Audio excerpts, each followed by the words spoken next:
What is up, Breakthrough Success listeners? Marc, the founder of the 5-day podcast launch mini course and social media marketing. It's a hot topic. It's been a hot topic for more than a decade at this point.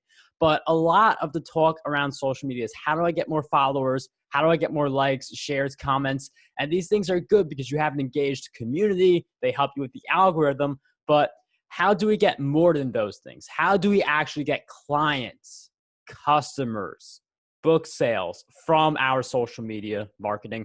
That is what we are going to talk about in this episode. We are joined by a guest who is a passionate entrepreneur who's committed to creating remarkable experiences and building a team at Ugly Mug Marketing that produces extraordinary results for their clients. He has been called the Guru's Guru, and he is regularly called upon for advice from Inc. 500 CEOs, New York Times bestselling authors, and Silicon Valley startups. We now call upon him today to join us on the latest episode of Breakthrough Success. He is none other than Wayne Mullins. Wayne, welcome to the show. Thanks so much, Marc. I appreciate the opportunity and look forward to this conversation. Wayne, I'm so happy to have you on Breakthrough Success and social media marketing. I've already hit on those key points already, but I feel like a lot of people, they focus on like those metrics are good for growing on social media, but we need to focus on the main metric for growing our businesses, which is getting money and customers. So how can we really change the way we are approaching our social media marketing so we are getting customers from our social media efforts? Yeah, absolutely. And so what we tend to find as entrepreneurs is we love what we would call magic bullets, the next shiny thing. So the next social media platform that comes along, we're all gung-ho. We're going to jump on that bandwagon. We want to be the leaders. We want to be there first. And so we jump in under these kind of false pretenses that once we master this thing, our business is going to grow. And all too often, what we end up with is just what you said. We end up with some likes, some shares, and some comments. And then we end up with a lot of frustration because our bottom line, our revenue, our profits haven't changed. They haven't moved at all. And so one of the very first things that we like to talk with about or talk to people about when they come to us for social media is this: most people have a misconception about social media. What most entrepreneurs are doing is not true social media. What they are doing is digital media. So the difference is this: social media means it's a two-way communication. It's like picking up a telephone and having a conversation with somebody. Most entrepreneurs, most small businesses approach social media, quote unquote social media, as a megaphone. They get up there, they broadcast their message out.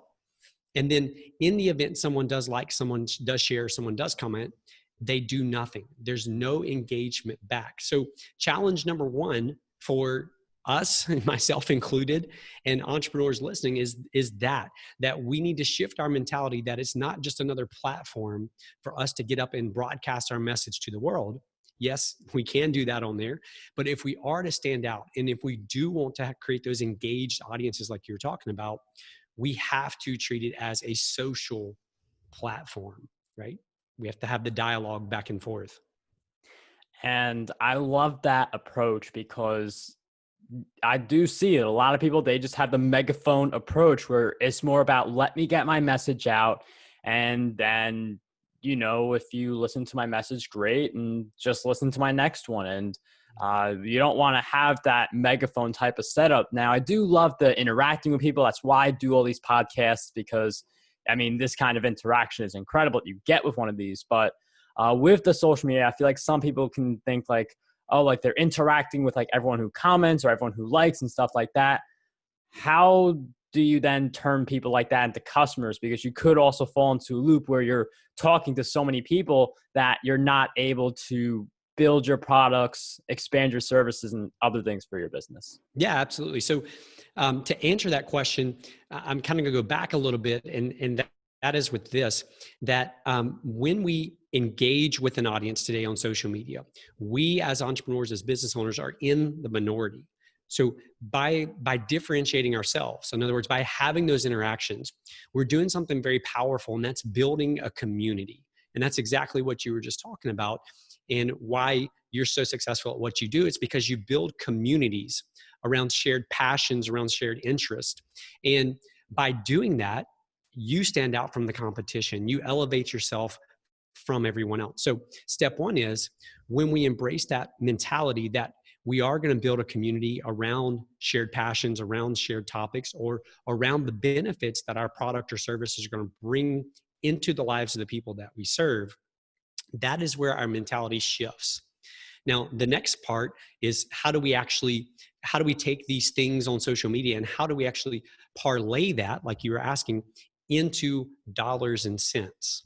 And what I would say is this: it's not a one step, one magic wand thing, right? Just like with anything, it takes work, it takes effort, and it takes time. It takes patience. And for entrepreneurs, patience is usually not a virtue that we have very high.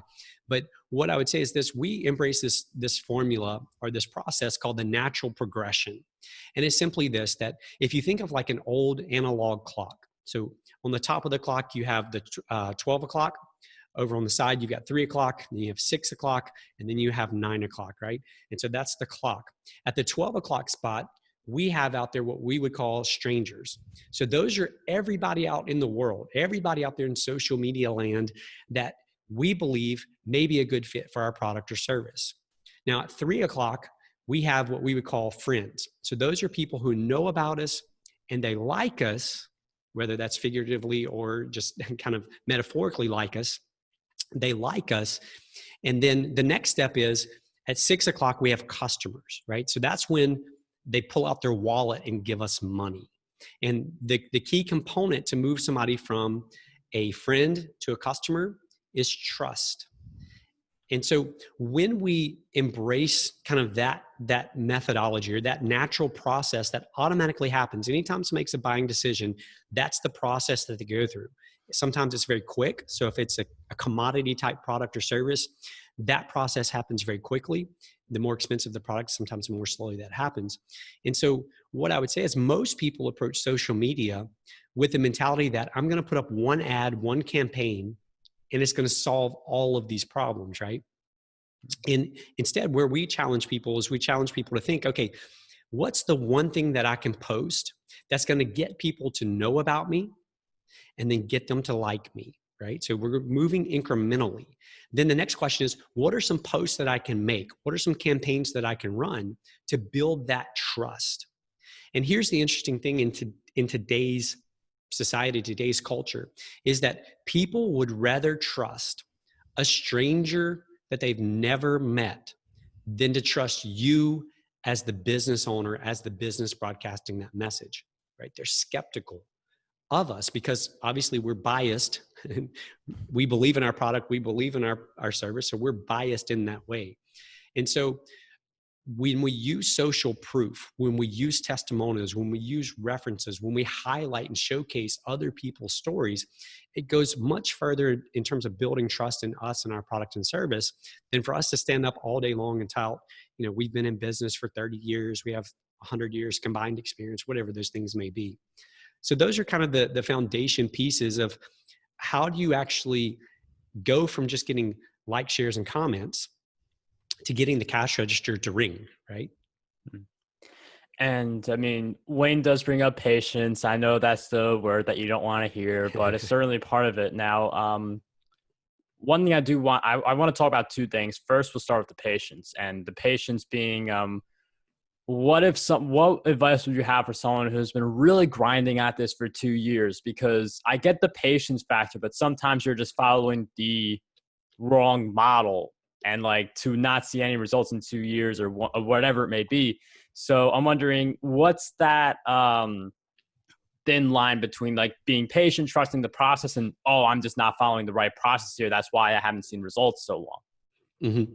Yeah. And I wish I had like a simple, succinct answer for you because I understand that frustration, right? I completely get it. I'm an entrepreneur at heart, and I understand what it's like to grind every single day thinking, okay, I'm going to be consistent with my posting, or I'm going to be consistent with my production, getting content out there to the world, or I'm going to be consistent with engaging with people. And what I would tell you is this, that the true metric is what you initially said, Mark, and that is money in the bank account. If your efforts aren't beginning to show fruit at some point in the future, now I can't tell you because every business, every industry is different. But if you're not starting to see the fruits of those labors, then there's a very good chance you're following the wrong model. And what I would tell you is this, that activity is often confused with accomplishment. Activity is often confused with accomplishment. And what that means is we tend to lull ourselves into this mentality that if I just keep pushing hard enough, if I just keep hustling, that eventually something's going to happen and it's going to break through. And the problem is we're confusing lots of activity with actually accomplishing things, right? So that's another mental shift that we have to embrace as entrepreneurs is, where is this leading? In other words, it's great to engage all day long on Facebook or on social media, but where is this actually leading? Is it part of a cohesive, well thought out strategy? Yeah, I love that. I mean, where is this leading is a really great question that really puts all of our work into perspective. And, what are the different goals that we have? And if you want to talk about money in the bank, then you do have to be thinking book sales, clients, getting people on your email list. That's why I've mentioned my 5-day podcast launch mini course at the beginning of my episodes now, because that's something that gets more attention and it's an easier commitment to get someone on the email list. So you do have to be thinking, like, where are we going with this? Now, another thing I do want to ask is that with social media, especially if you're actually using it as social media, not as a big megaphone, you do interact with more people. And this is great because you build relationships, very valuable, things like that. But how do you keep up with all these relationships? So me, for instance, I've done close to 1,000 interviews. That doesn't include all the people who I've come across in my life. And, it's not to say like I have to keep up with every single one of those people because that would take all day. But how do we get better at keeping up with more people within our community? Yeah. And I wish I had a good answer for you. The reality is there's more and more platforms available. What's happening is we're fragmenting these audiences, right? So originally back in the day, it was MySpace. Everyone was on MySpace because there was nothing else really. And then, Facebook comes along, everybody's on Facebook, and now we're fragmented and we've got Instagram, we've got LinkedIn, we've got all these different platforms that are out there where the audiences are getting more and more fragmented. But here's how I would answer that is that we should learn as entrepreneurs to treat people differently. And what I mean by that is simply this, that in any business, in any industry, you are going to run across people who are, kind of the old adage or old kind of term used as tire kickers, right? They're people, they may be very nice people, they may be well-intentioned people, but they have no intention of ever purchasing the product. They're merely shopping for shopping's sake. And so one of the things that I would say is, like you mentioned, when you have a clearly defined strategy, right? And when you know where the pieces and components lead, you're then able to make better decisions about where should you be investing in those relationships, right? And so that is, again, it goes all the way back to what you said, the strategy, the flow. What is your marketing funnel? And where are those relationships along the way in that funnel? Those are the ones to nurture. Those are the ones to devote the most time and attention to. Because again, we all only have 24 hours in a day. There's only so much we can do. Yeah, I love that answer. Like, I'm never going to be able to keep up with every single person I interview. I just know that. It's just one of those things that I know. But there are people who it makes more sense to keep up with them based on if you see a collaboration potential, if you see a friendship budding, if you see a potential client. Like, there are more reasons to keep up with certain people than others. And you do have to prioritize it's just like life. Like, we have like a best friend who we are texting constantly or like more often. We have people who are, they're friends. We come across each other, we say hi, but we don't really talk with each other as much unless we see each other. It's like one of those like spur of the moments. So, Wayne really does a great job at breaking that down for us, where it's more of let's prioritize and figure out like who does it make the most sense to go deeper in a relationship with, like who is invested in us and our content and learning from us.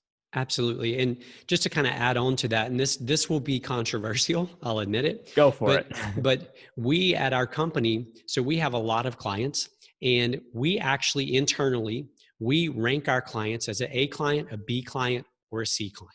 So an A client is a client who has the potential to spend the most money with us over their lifetime. A B client would fall under that. In other words, they're not just based on the size of their business. They're never going to be able to spend as much as the A client would spend on our products and services. And then a C client, again, is at the bottom tier. And so, again, that's an internal thing that we use, but it becomes a very important thing for us because one, it tells us where to invest in the relationships, right?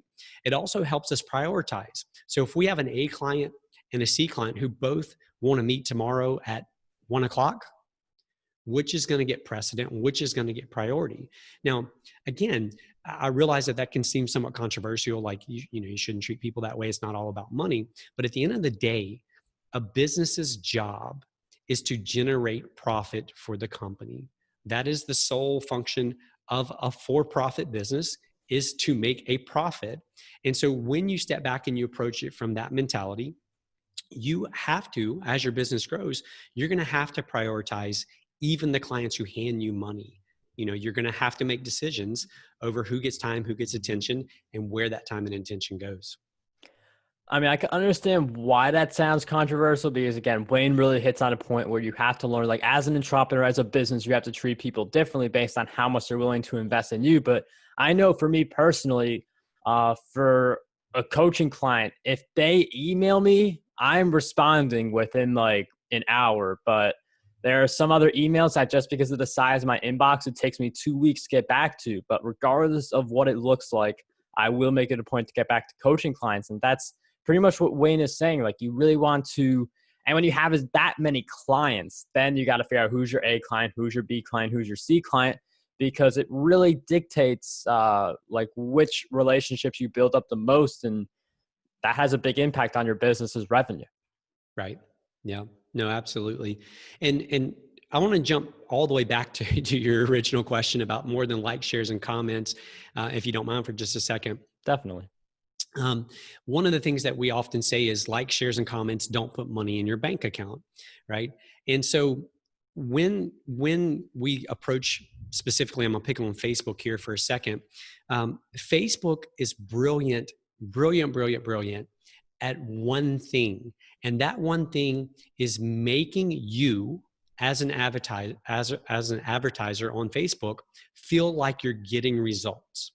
So when you go to click that boost post button that appears under your post, Facebook is extremely smart at making you feel like you're getting results. And the way they do that is they show you all these, what we would call vanity metrics, right? So they're going to give you a bunch of likes. They're going to give you a bunch of clicks on the post, or they're going to give you a bunch of video views, which are typically 3-second views is how they track that. And it's our job, not Facebook's job. It's our job as marketers to ensure that we're not being lured into these vanity metrics, and that we are actually tracking and we're not being lazy with our ad dollars. It's the mentality that so many entrepreneurs embrace, which is the set it and forget it. In other words, I'm going to go set up an ad, and then Facebook's going to do their thing because that's what they do. And then they're going to show me all these metrics that make me feel good. But then when I look at my bank account at the end of the month, there's nothing there, right? It did nothing. It cost me money. And so again, it is our responsibility as the entrepreneur, as the business owner, as the marketer, to not be lured into these vanity metrics and to hold every single ad dollar accountable, right? Yeah, I love that. I mean, money's the key metric. You put X dollars in, you get Y dollars out. That's like the key metric that matters. And I mean, they are going to pull up some metrics that, they make you feel good and stuff. But remember, they're coming up with the metrics. They want the metrics to look good, because not just like Facebook ads work if you do it right. That this isn't what we're saying, but be careful of what kind of metrics they give you. I mean, I'll just throw an example. I know Netflix recently, not a social network, but still Netflix, they recently said they're going to change their definition of a view. And by changing that definition of the view, their view numbers would go up by 35% just because they're changing the definition of what a view is. So you've got social networks that want you, like, especially if you're spending ad dollars with them, like they want you to see that you are getting like hundreds of views. And Wayne mentions there are people who, it's just 3 seconds they spend looking at your video. If Facebook said the person has to be on the video for at least 15 seconds for that to be considered a view, all those numbers would plummet. That's not what a social network like Facebook wants. So you do have to think that way. And really at the end of the day, just look at dollars spent and dollars received. Yeah, absolutely. And what I think, and it goes back to what you originally said, when you approach marketing on any of the social media channels or networks, you have to make sure that every single piece and component that you're doing is leading people to the buying decision, right? And so again, when you kind of step back and take the approach of, I'm no longer just going to throw up one ad and hope this one ad or this one post takes people all the way from being a stranger who just now hears about me to pulling out their wallet and buying my stuff. When instead you shift that mentality and you begin thinking through, okay, what can I tell people, show people that get them just to know about me and to like me? And then you build on that with your next ad. Again, you're being strategic and you're driving people into the buying decision, right? And that is the key. That is the key, getting them to the buying decision. And then the next part of that, and this is again where most entrepreneurs fall off. We get lazy. I'm guilty of it. So I'm not standing up here like I've arrived and I've got this figured out. But what happens is when we think of marketing, we confuse marketing and advertising. So advertising is actually just a piece or a component of marketing. And so the way that we would define marketing is simply this: marketing is your ability to attract and to keep a customer. So it's your ability to attract and to keep a customer. So the attraction part is often about advertising, right? And that is where we bring people through that natural progression from a stranger to a friend to a customer. The keeping part is so critical, and it's such a simple way for entrepreneurs and businesses today to stand out, because what we're able to do is we're able to take people from actually just a customer, a transaction, and we're able to turn them into what we would call, if you think back to that clock, this would be at the 9 o'clock spot, this would be an evangelist. Someone who loves our product, our service, the benefits they've received as a result of it, that, you know what, they're willing to go out and share with their friends. And when you do that, you bypass. So they go straight from the 9 o'clock over to the 3 o'clock spot because they're telling their friends. So we're no longer having to spend money trying to convince strangers to like us and to know about us, right? Because our evangelists are out there doing that work for us. Wayne, I absolutely love that description. I mean, marketing, I've never heard a definition as good as that. I'm sure I'll hear other good definitions in my lifetime, but I mean, just again, we are always theming this around the customer. Wayne didn't say like, here are 5 ways to get more likes for your Facebook post. Wayne's been saying, focus on the relationship, turn person to a customer, and that's how you make money on social media, because there's more to it than likes, comments, shares, and all these pretty metrics. So Wayne, I do appreciate you for joining us on Breakthrough Success. This has been such an awesome episode. For people who want to keep following your work, where do we go to find you? Sure. They can find us just on the web at uglymugmarketing.com, and all our info is there. All right. Ugly Mug Marketing. We will throw that in the show notes along with a 5-day podcast launch mini course for anyone who's interested. But Wayne, thank you so much for joining us on Breakthrough Success. It was a pleasure to have you here today. Thanks so much, Marc. I greatly enjoyed our time together.